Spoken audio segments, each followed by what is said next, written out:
Salut à tous, de retour pour les previews de l'Euroleague saison 2024-2025. Nouvelle vidéo, nouvelle équipe, mais toujours le même zouave avec moi. Comment ça va, Lucas? Oh, monsieur cuisine de la chouchouka, ça lui donne des petites épices pour les introductions, c'est de toute beauté. Ça va très bien, ça va très très bien. Prêt pour parler d'une équipe française? Oui? Oui? Allez, c'est parti. On vous rappelle pour l'émission des previews. Résumé de la saison dernière, le mercato, la signature qui nous a marqué. Petit moment de discussion autour de ce qu'on attend sur la saison à venir. Abonnez-vous sur notre compte X, YouTube, Instagram, TikTok. Laissez des likes sur les vidéos YouTube. S'il vous Abonnez-vous, plaît. des petits commentaires, ça nous aide beaucoup et puis ça coûte rien. On se lance? Avec plaisir. On parle de qui aujourd'hui?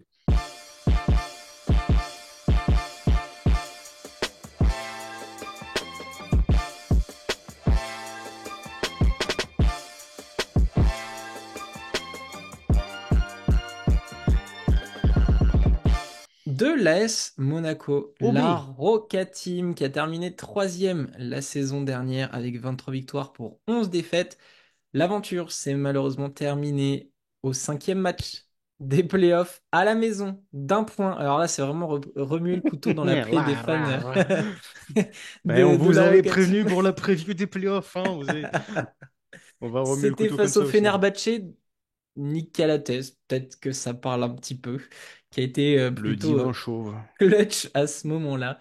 Un effectif pas toujours bien géré. On a Ah vu bon? quelques problèmes. Okobo suspendu, Strazel qui s'amusait sur les réseaux Ah sociaux, bon? la gestion des Français, dont Peter Corneli. Non mais c'est pas grave, Voilà. ils sont partis cet été. Ah non! Et qui parfois dépend beaucoup de Mike James, mais l'Américain a quand même été MVP de la saison régulière, J'ai qu'à quasi dire. 18 points, 4 bons, 5 passes, 19,4 déval. Ça a été quand même un gros festival de Monaco cette année grâce à Mike James. Il y a eu des gros tirs, il y a eu des Ouais. gros moments dans la saison. Tout n'est pas acheté. Évidemment, ils étaient à un point du Final Four d'y retourner. Donc vraiment, ça a été plutôt bon. Il y a eu le moment Jordan Lloyd qui a jamais vraiment retrouvé sa place en retour de blessure. On a eu le pari raté de Kemba Walker. Mais j'ai eu l'impression quand même que cette année, enfin l'année dernière, Moté Younas, il a eu un petit peu la balle quand même aussi. Hein, Lucas? Je ne parlerai en présence que de mon aguacate. Pour le mercato de cet été, 4 départs déjà actés. Lloyd, justement, Kemba Walker qui a pris sa retraite, Donta Hall qui est parti du côté de Baskonia et Yakuba Ouattara, je pense que ça aussi ça va te faire parler, Paname, qui a Paname. rejoint le Paris Basketball exactement. On a prolongé le prêt de Yohan Makoundou du côté du Turc Télécom. Il passe de Oh, Buduknost au Turc Télécom. Et alors, à l'heure actuelle, à l'heure rien, d'aujourd'hui, au jour d'aujourd'hui, ça n'a pas été officialisé, mais John Brown ne ferait plus partie de l'effectif. tout Voilà, il y comme a Nicolas Mirotic. tout comme Nicolas Mirotic. Voilà, on n'a pas d'officialisation, mais le staff aurait peur pour son épaule, je crois. Ouais, mais je vais leur mettre la mienne dans la gueule. Mais Et non, donc, John Brown. John Brown ne serait plus donc du côté de Monaco.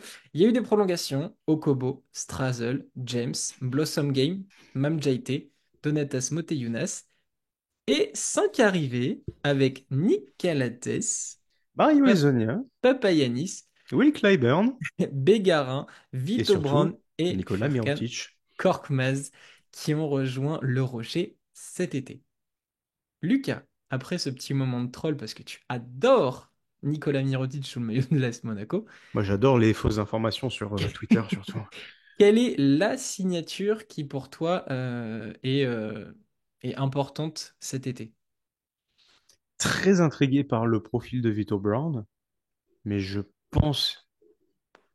Alors, je crois qu'on s'est pas concerté, je sais plus, mais pour moi, c'est Nicolas Lattès de loin, parce qu'il règle un problème clair et net, c'est-à-dire comment associer un meneur gestionnaire capable de défendre avec un peu de cerveau et tout en même temps capable de canaliser et délester Mike James de quelques tâches. on pouvait pas faire mieux, d'autant plus que voilà, il y a une bonne copinade, il y a un passif du côté du Panathinaikos. Tu as ramené Papagiannis dans la poche à côté, on va reformer un trio de copains. Allons-y, bras dessus, bras dessous. Donc très bien joué. On va pas parler du syndrome de Stockholm parce que tu as assez remué l'opinel dans la plaie. Mais pour moi, Calates, évidemment. J'ai noté Calates. Je crois qu'au moment où j'avais préparé le doc, bon, j'étais parti sur lui. Petit clin d'œil Korkmaz quand même. On en a parlé sur le Mercato Ouais. Show. Ça, c'est quand même très tentant. Mais effectivement, Nick Calates. Alors déjà, Nick Calates en France, qui va potentiellement jouer au Sulabet Click Elite, c'est pas piqué des hannetons, hein, voilà. Mais en rajouter. Alors, se rajouter le bourreau, mais ça c'est magique quand même, hein. Et lui qui a signé un contrat, je pense, avec un sourire jusque-là. Avec la Euh, vidéo où il dit Let's get fucked up ou ça on a. Mais je pense qu'il faudra pas prendre Nicolates comme un joueur en pré-retraite du côté de Monaco. Bah, je pense qu'ils Euh, l'ont bien compris en tout cas, ouais, hein. ouais, et très honnêtement, ça va permettre à Monaco j'en ai beaucoup parlé, d'associer plein de styles de jeu, plein de combinaisons possibles, et je trouve ça hyper cool. Oh, les laines potentielles, ouais, c'est. Bah, c'est fou, hein, c'est fou. On en a On sait parlé même déjà, pas, ouais. ouais, on sait même pas vraiment comment Obradovic va Là, articuler tout ça. une fois de plus, l'embarras du choix, choix de riche, hein, parce que on l'a fait rapidement, mais tu peux te faire un Calates, allez, on va dire idéalement au territoire Péjou cette année, hein. Calates Tarpe, Alpha Diallo, tu mets n'importe quel mec en défense à l'intérieur, ça passe, ou tu peux te faire complètement l'inverse, c'est-à-dire du full Mike James, Korkmaz, tu laisses Vito Brown, Peter Corneli et ça arrose un maximum. Donc là, c'est le buffet, là. Sers-toi. Fais ta tambouille, mon pote, hein. Ouais, c'est cool. Et puis quand tu as un joueur capable d'avoir de l'influence sur l'organisation du jeu, pour remettre un peu d'ordre dans la maison, peut-être justement à des moments où Monaco aura besoin de se retrouver et pas de se perdre dans un truc où tout le monde va essayer de sauver la maison, c'est plutôt intéressant. Il sait défendre, il a de l'expérience. Quand on connaît un petit peu les ambitions de la Roca Team, licence A, Final Four, le titre, etc., c'est plutôt très intéressant. Donc vraiment hypé par cette recrue qui est Nick Calates du côté de Monaco. Mais la question qui se pose, et puis on vient d'en parler un petit peu, allez, cette fois-ci, c'est la bonne pour Monaco? Ah, il y a un truc. Alors, je pense être plus optimiste que la majeure partie des gens qui nous suivent dans la conversation WhatsApp ou de ce qu'on a pu en discuter avec eux, parce que j'ai quand même vu des classements hors playoff, hors play-in. Et ça, je suis très curieux de savoir quel est leur système de pensée. Il y a deux, trois trucs qui me chagrinent un petit peu, notamment le fait qu'aucun changement n'a été fait au sein du coaching staff, qui est pour moi le plus gros problème. C'est-à-dire que c'est beau de pouvoir ramener des gens, de pouvoir doubler, tripler et quadrupler les positions, d'avoir une pluralité possible. Mais déjà, la première question, bah, qu'est-ce que je vais faire de toute cette oseille, j'ai envie de te dire. C'est-à-dire que t'as quand même 15 joueurs, tu peux faire 2, 5 majeurs largement euh, capables d'aller loin en Euroleague avec aucun joueur initialement dans le 5 de l'autre. Et on l'a vu l'année dernière, la pauvre gestion de certains cas qui ont juste vu la couleur des pompes tout le long de l'année à force d'avoir la tête baissée sur le banc. Et on a aussi vu qu'il y avait déjà des profils qui étaient présents dans l'effectif l'année dernière. Il y a des signatures qui ont été faites. On s'est dit, ah ouais, super, bah on manquait de 3 points l'année dernière, donc du coup, on a rajouté des mecs qui peuvent tirer à 3 points. Super, mais il y avait déjà des gars dans ce profil-là. Vito Brown, c'est une très bonne idée, c'est un très bon pourcentage à 3 points l'année dernière, mais il ne jouait pas en Euroleague. Et on connaît un mec qui tire très bien à 3 points en Euroleague, qui a joué dans une équipe qui a fini championne. Voilà. Et Et sur le début d'été, c'était on va recruter un mec au poste 4, un profil poste 4 shooter. Il voulait Roland Smith. Bah, bah alors, mais vous l'avez déjà. bah, enfin, c'est fou. Donc ça C'est- me pose vraiment un problème. C'est-à-dire que c'est très bien, on a réglé quelques soucis, notamment cette adresse à 3 points et un peu le leadership conscient, vestiaire, etc. On a mis un peu de soldats, peut-être qui veulent moins tirer la couverture eux, qui vont pas gêner l'organisation en soi. Mais enfin, moi, j'ai quatre mecs, là, je me dis, qu'est-ce que j'en fais? Qu'est-ce que j'en fais? Et une fois de plus, on ne sait pas encore quel va être le rendement d'autres. Est-ce que ça va être des line-up purement de bet-click ou non? Et surtout, je veux dire, on a un mec en la personne de Fourcade Korkmaz qui peut très bien être un sixième homme de luxe, titulaire indiscutable, ou juste mec qui prend ses 3 points dans le corner. Et en fonction de quelle version il va s'avérer être dans la meilleure des dispositions, ça va avoir un effet domino sur beaucoup d'autres choses aussi. Quand tu parles des joueurs qui risquent d'être comment? Dans la chambre click Elite, Bah, Bégarin, forcément, JFL, hein, Strazel, Tarpé, Vercarin, Corneli, Tarpé, Jaite, Jaité. Corneli. Hmm, ouais. C'est quand même. Ouais, je sais pas. Franchement, là, je. Parce que bon, le cinq qui se dessine, Blossom Game va être poste 4. Oui, oui, Donc, ça va être le nouveau John globalement, Brown. Corneli terminé. Voilà. Cornélie, il faut essayer de, pourquoi pas, tenter l'expérience de l'avoir poste 5 parce qu'il est quand même grand et il apporte énormément de choses, mais est-ce que ça va connecter deux neurones dans le coaching staff? Est-ce que ça va leur plaire déjà aussi? Parce que peut-être que l'idée est longue, j'espère qu'ils l'ont, mais est-ce que ça va marcher? Est-ce qu'il va être dans des bonnes prédispositions à côté de lui où on va se dire, attends, faut le prendre en compte, on va le servir, il peut nous apporter. Tu mets qui à côté de Peter? Blossom Game Hmm. l'année dernière et on n'attendait rien de lui, il s'est mis à tirer à 3 points aussi, hein. Ah, mais même Corneli en poste 5 alors que t'as Papayanis, Monteyounes, Jaité, Oui, ça, voilà. enfin, ça Mhm. fait sacré nœud dans les cheveux, hein. Ouais. Là, pour le coup. Mieux de pas en Même avoir. Vito Brown, enfin Vito Brown qui arrive pour apporter du 3 points en Euroleague.